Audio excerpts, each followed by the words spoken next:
the webinar is being recorded, so hopefully we'll make it available to folks after its conclusion. So let's go ahead and kick things off. Good afternoon, everybody. Welcome to Azzad Asset Management's webcast on ethically screening your portfolio. As the title explains, we're here today to talk about what it means to apply a set of investment criteria to find a universe of investable securities. Typically in the socially responsible investment space, this means considering environmental, social, and governance factors when selecting investments. Sometimes that's referred to as ESG criteria for short. At Azzad, we have a few other criteria that we apply to our methodology as well, and we'd like to share those with you today and talk about their impact on returns and how our institutional portfolio managers incorporate our screens. So moving right along, here's a quick rundown of what we'll be discussing today. We'll spend a fair amount of time on ISFA, which is in the middle of your screen, that third bullet there, which is the investment screening filtering application we use here at Azzad. And we'll walk you through a few examples of individual stocks that have passed and failed ISFA along the way, as well as the reasons why. First, though, let's go over the presenters for today. Joining us is Haris Anwar, who is an investment analyst here at Azzad.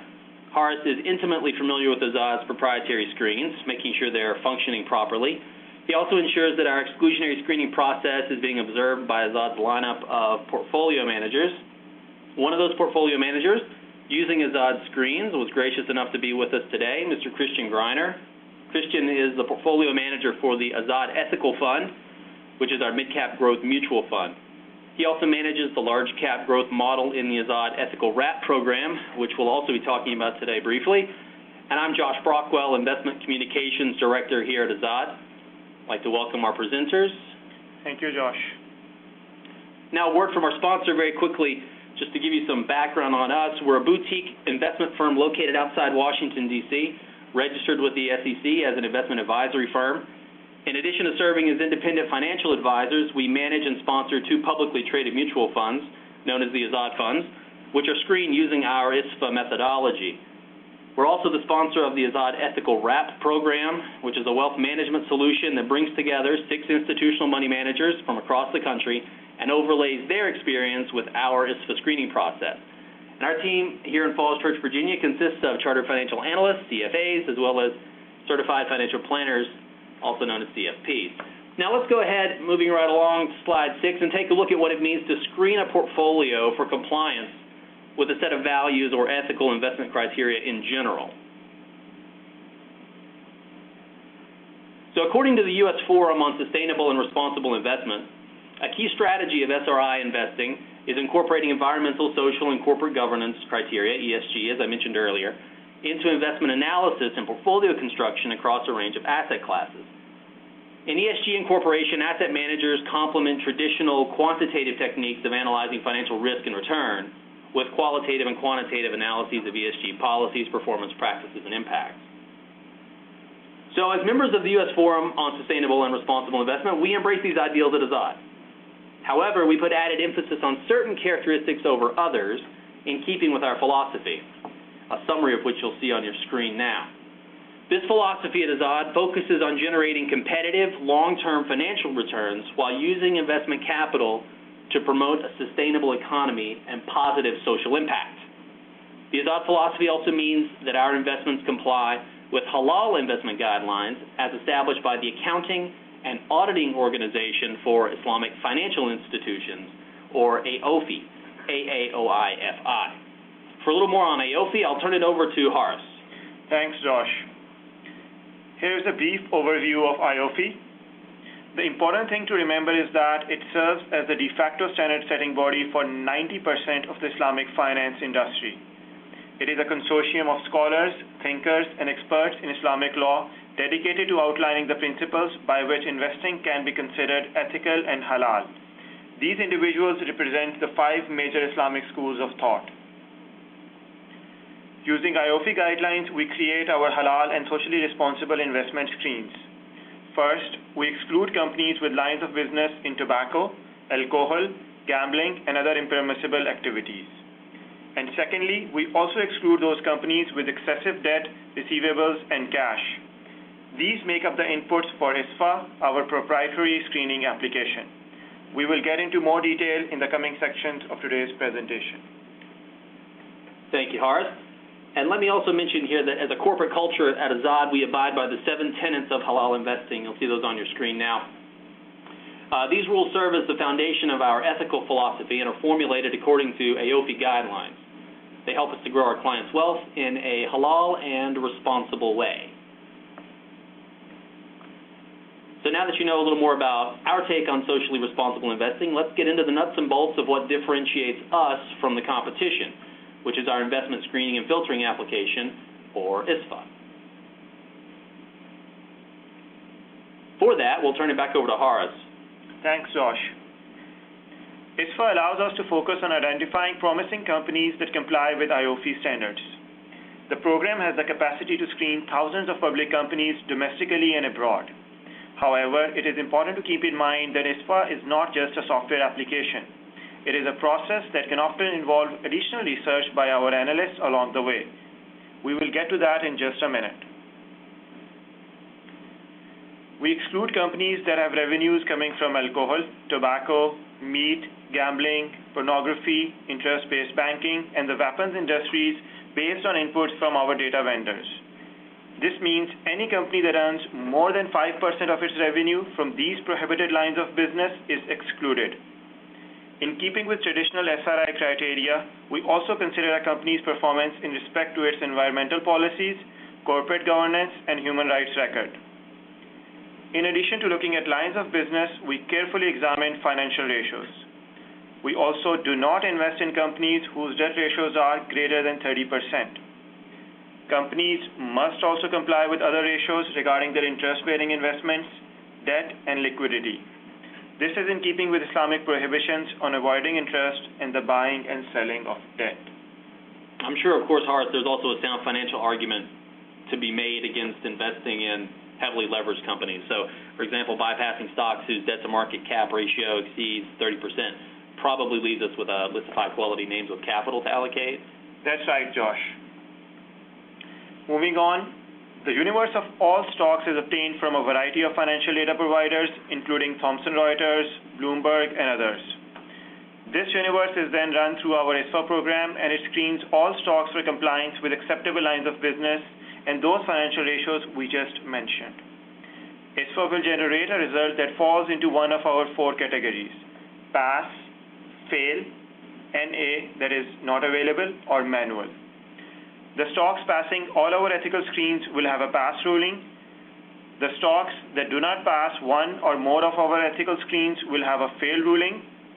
There are occasionally stocks that warrant additional research because they may be missing data from the data providers or their lines of business fail into a questionable area. Here is an example of what a company that passes our ISFA screens looks like on our web interface. As you can see that Apple passes screens for both financial ratios and lines of business and thus get a pass ruling. And here is a company that has failed our ethical screens.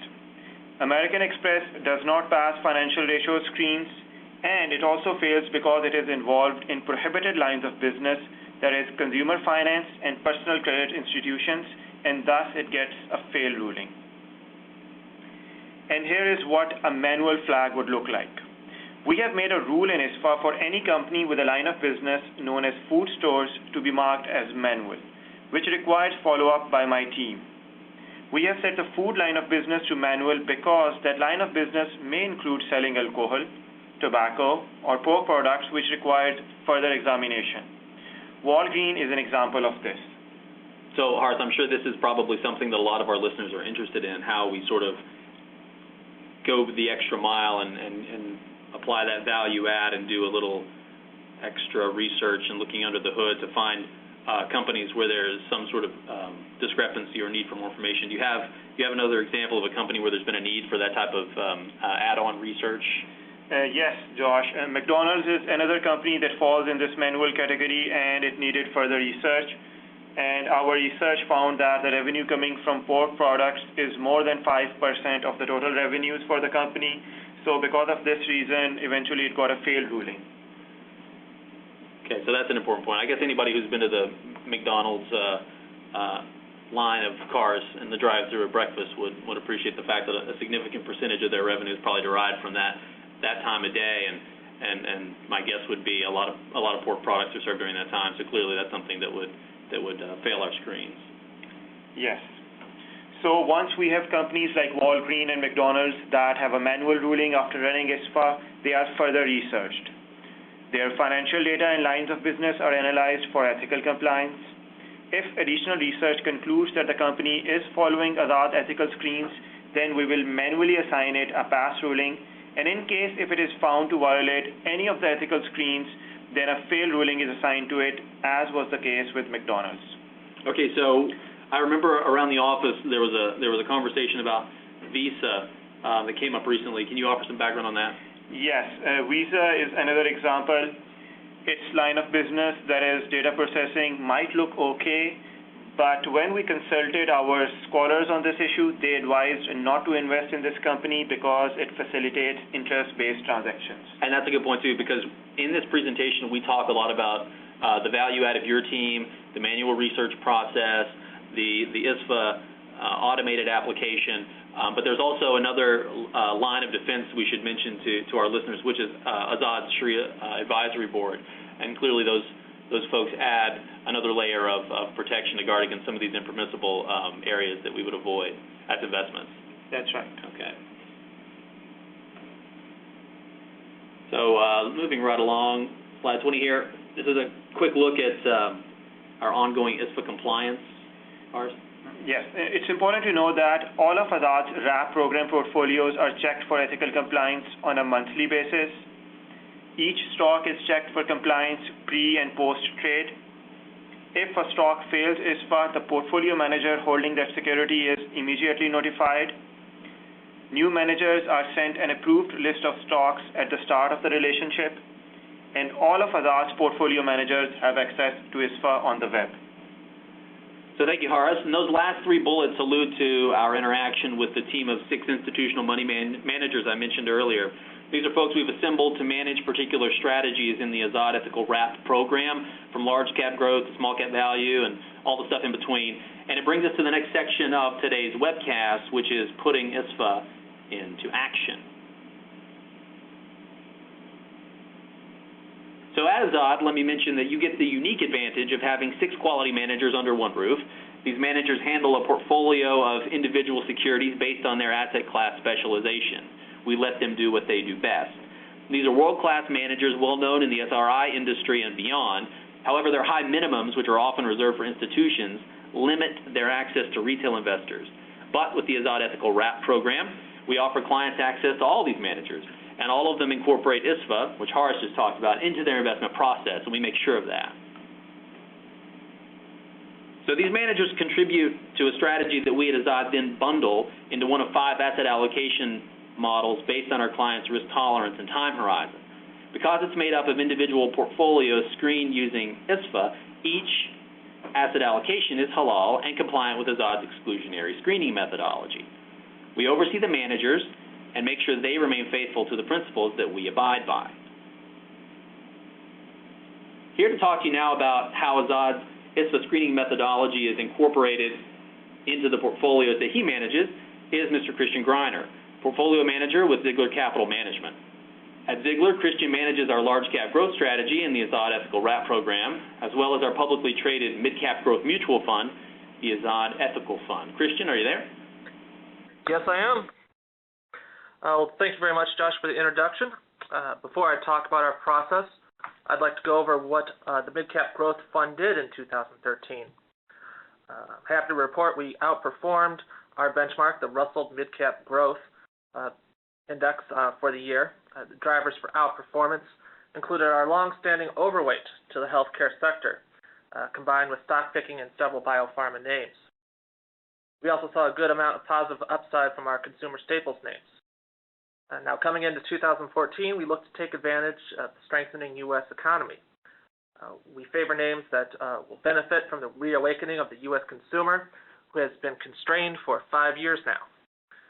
We are also actively seeking names that will benefit from the rebuilding of infrastructure, both in the private and public sectors. This could be anything from replacing machinery on the shop floor to installing a new sales analytics database. Pictured here is an overview of our investment process. The first step of this is running our quantitative scoring process, which takes place on a monthly basis. We gather financial information on stocks and calculate out 24 different factors.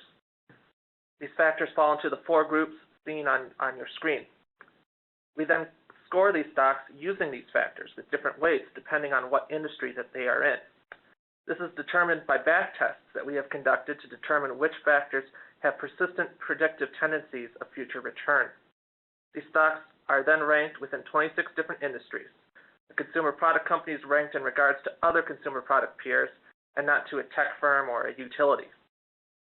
We're then left with a number of highly attractive stocks, some that are attractive, some that are neutral, and some stocks that our system is telling us to avoid for now. Since numbers don't tell the whole story behind an investment case for a stock, we then conduct a fundamental evaluation on newly attractive stocks, as well as those that we own that have fallen out of favor in the scoring system. We verify that model output, rechecking our numbers, especially if a stock has had a large move in score, something we had found as very attractive all of a sudden is out of favor. We take into account how well the system has predicted past performance in the stock. In some instances, we will take into account discussions we've had with company management to clarify drivers at these individual companies or really just industry trends in general. So quick question, Christian, are there any other sources or inputs you guys use for stock selection? We also do consult with outside sources. We rely on several boutique investment firms in specialized spaces of innovation like healthcare and technology, where numbers especially don't tell the whole story. We also consult with certain sell-side analysts with proven track records in their coverage space that we monitor. And finally, we also take a look to see what management has been doing in terms of buying or selling their own stock. Okay, nice. And so can you also tell us a little bit about how you apply Azzad ISFA screens to your methodology? Sure. With the Azzad Ethical Fund, we take the extra step of overlaying the ethical screens. The ISFA screens are unique in terms of the other socially responsible investment mandates we have received in the past by the way that they are client mandated. The consistent, thorough methodology, it serves as an advantage for us that it is a predictable methodology and cuts down on unnecessary turnover in the portfolio. We download these restrictions from the site that Azzad maintains. We load it into our scoring and our trading system, and this gives us a good idea of what our true investable universe is. If there's any question on why a stock is restricted, or if I need a ruling on one of those manual rated stocks, I can open a dialogue with Harris on the name and get an answer on that fairly quickly. Thank you, Christian. And how about a word or two about benchmarking the Azzad Ethical Fund?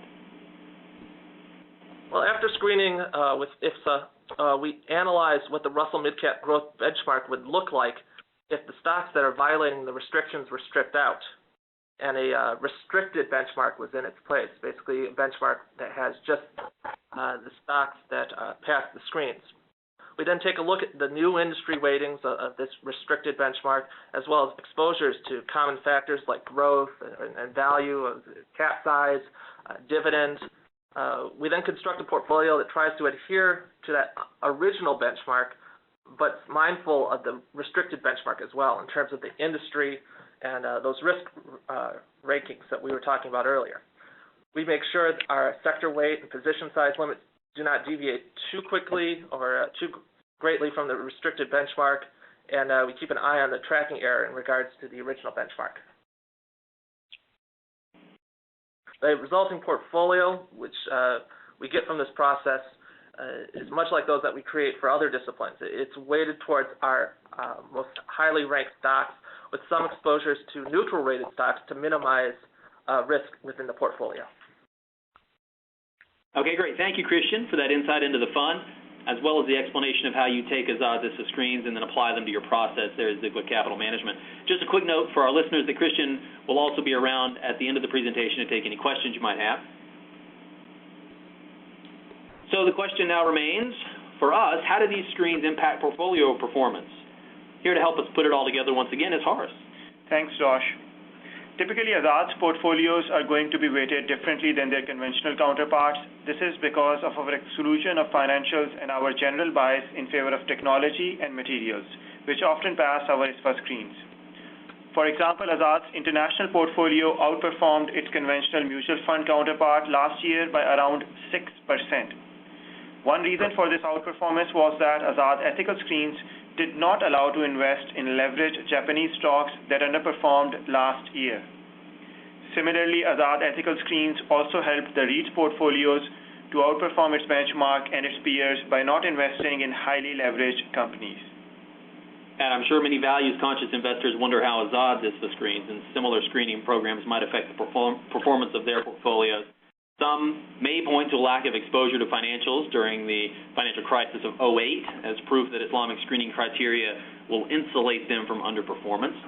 Others, of course, look at the resurgence of financials following the Great Recession and worry that their performance may lag traditional portfolios and their benchmark indices. So the question is, who's right? And although no thorough studies have been done to compare the performance of traditional and Islamic portfolios, one way to begin exploring the question of how screens impact performance is by comparing a traditional index to its Islamic counterpart, making sure that both have the same investment objective. So the table on your screen right now shows domestic and global indices along with their Islamic counterparts. The annualized returns of these indices during various market cycles are also shown in that table. Now, the table will also show that the Islamic indices outperform when the industries they don't invest in underperform, rationally, makes sense. Take the Great Recession, for example, which I've highlighted on your screen, when financial services were the hardest hit sector. And the opposite is also true, as was the case in 2012, when financial services were one of the top performers. There are also sectors in which Islamic indices are more heavily concentrated, like technology. So when the tech sector overachieves, Islamic indices tend to outperform their traditional counterparts, as we saw before the dot-com bubble burst. Based on the table, the opposite also appears to be true. Take, for instance, what happened after the bubble burst. Islamic indices plunged further than their conventional counterparts. So for me, Hart, the most interesting observation is that when we compare the long-term performance of the two indices, the Islamic indices outperform, which I've now highlighted on the table. Why do you suppose that is? There are most likely several reasons, but one can reasonably conclude that this behavior is due in part to the long-term lagging performance of Islamically prohibited industries like financial services, combined with the longer-term outperformance of permissible and often overweight industries like technology. However, only time will tell if this trend will continue, and also more research is necessary. As the investment advisory industry disclaimer goes, past performance is not indicative of future results. And of course, I'm sure that we expect the high-quality, low-debt names our portfolio managers invest in to outperform long-term. That's right, Josh. Okay, so bottom line, halal and ethical screens can help performance depending on sector trends. Long-term, applying Islamic screens can be advantageous, but clearly more research is still needed. Regardless, there are currently in the marketplace today solid alternatives to conventional financial products. These are alternatives that apply exclusionary screens to make sure that you grow your wealth in a way that's consistent with your values. And we at Azzad are very proud to fill this niche. So that's going to conclude the official portion of today's webcast, and I think we do have some time now. The presentation was sort of set up to allow for a bit of a dialogue or back and forth, questions from those on the call right now. So we'll go ahead and open it up to a few questions from our callers. I can take them in the chat session that we've got going on right now on Join.me. Also, any brave souls out there who are willing to unmute their lines, I believe it's *6 that will do that. A reminder that Christian Greiner from Ziegler Capital Management is also here to talk about his firm as well as the Azzad Ethical Fund and how they use ISFA screens. I'm unmuted. Can I ask you a question? Sure, go ahead. I want to know if I can get a hold of these slides later on. If you can have the slides later on? Yep. Yeah, we're going to make the presentation available on our YouTube channel. It's being recorded, and I can also make that available to you if you just want the deck. So our information is actually on one more slide there at the very end. That's our contact info. You can also email info@azzad.net or info@azzadfunds.com. Either one, and we can make sure the deck gets to you. But the presentation itself should be up on our YouTube channel within the next day or so, hopefully, depending on the rendering. The YouTube channel, I should point out, is youtube.com/AzzadFunds. We'll also throw it up on the website. Good, thank you. But that's a great question. Thank you for asking. Anything else?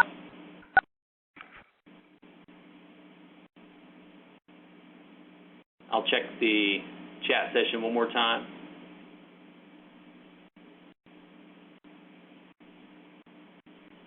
If not, looks like we're going to wrap up pretty early.